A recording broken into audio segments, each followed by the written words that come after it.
back in your cell. Everything's under control.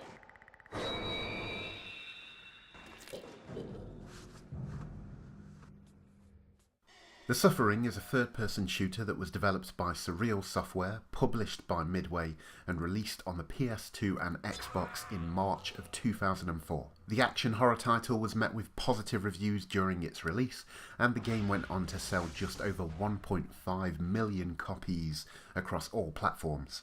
The game begins with our main character, who goes by the name of Talk, being led into his new prison cell after the alleged murder of his wife and children, a crime he believes he did not commit as he apparently blacked out at the time and remembers nothing of the incident. Almost immediately after being thrown into his cell, the prison is hit with an earthquake, and all of a sudden mysterious and supernatural creatures begin attacking guards, prisoners, and causing all kinds of chaos. From this point, the focus is on Talk getting out of the prison, but along the way encountering a number of demons, discovering the sinister history of this particular prison, and dealing with his own demons as he comes to terms with the death of his family. The story is good. It's not mind-blowing, but offers enough to keep you interested, and what was quite unique about the game at the time is that everything can play out in a few different ways, so it does offer some replay value.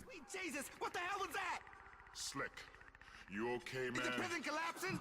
Are we sinking into the ocean? CO! CO! What the hell is going on? From a gameplay perspective, The Suffering is straightforward. You work your way through different areas in the prison and the island it is situated on, and everything is fairly linear, but it does offer a few open areas to explore, just not much reason to do so. For the most part, you'll be moving from room to room, fighting your way through a variety of demons while scavenging for batteries for your flashlight or painkillers and ammo. Now, while you could technically call this survival horror, the scarcity of resources isn't as punishing as a Resident Evil where you have to make each shot count, but the ammo is limited enough that you'll be forced to change weapons often.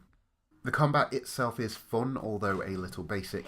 You'll end up running sideways and backwards a lot to avoid enemy attacks, and you can perform a diving roll, but in all honesty, you'll be more accurate if you stay on your feet. You begin the game with just a shiv, but it's not too long before you've picked up a bunch of weapons, everything from a pistol to a flamethrower, and while some weapons are more effective than others, they are all still fun to use.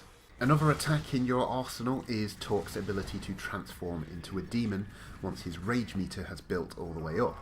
I may have missed something here, as to be honest, I didn't notice any dialogue that explained why he can do this, but I'm sure it's all just supposed to emphasise the point that this man has some serious inner demons. While transformed, Talk uses melee attacks and is much more powerful, and it feels good to cut loose from time to time and unleash the inner demon, as it tips the scales in your favour in quite a fun way. One of the more memorable aspects of the game, and arguably its USP, is the moral choices that become available to you as you work your way through the game. You'll encounter both prisoners and guards in need of help, and you can choose how you want to interact with them. Not only do your choices decide which of the three endings you'll see, but they also change how characters react to you and alter the context of some combat situations. It's actually quite interesting to watch some of it play out. In one scenario, I saved a prisoner who then decided to team up with me as we tried to escape. However, when encountering another group of prisoners, it was revealed that my new friend and this group did not get along, which caused a mass shootout, but also led me to think what would have happened if I hadn't had saved him in the first place. So, pendejo, you fuck me once, you fuck me again. See? Muchachos! Yeah, I fucked you up, Chico. Bring that shit. Visually, I would have to say that this game is acceptable, but does look rough in some places. I get the impression that The Suffering didn't have the largest budget, and while nothing looks hideously bad, it is a shame that a game with such creativity behind it didn't get the amount of polish it deserved. Even though the graphics aren't spectacular, the creatures are great in my opinion. They all have their own themes based on the abuse and torture they may have suffered, and show that the developers put a lot of thought into their design. The world has a good dark and creepy feel to it, not so much that you'll feel tense or you'll be jumping out of your seat, but more in a way that adds to the game's atmosphere in a meaningful way. Sound design is decent enough. I wouldn't say there is a great horror soundtrack that stood out as memorable, but they do throw in a few musical cues to try and catch you off guard. Voice acting is kind of over the top, but in a good way. I feel like voice actors had a lot of fun when working on this game, and they deliver the lines with the right amount of enthusiasm for this sort of story, and it definitely makes the game more enjoyable. The time has come to wash the scum from the earth.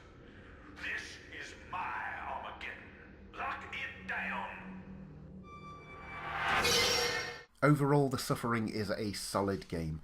Its gameplay works well, even if a little basic. Its story is interesting, even if it's a little cheesy.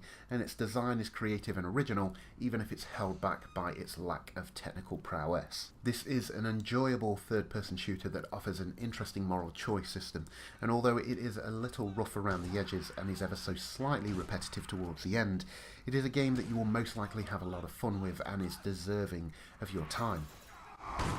You bastards! Go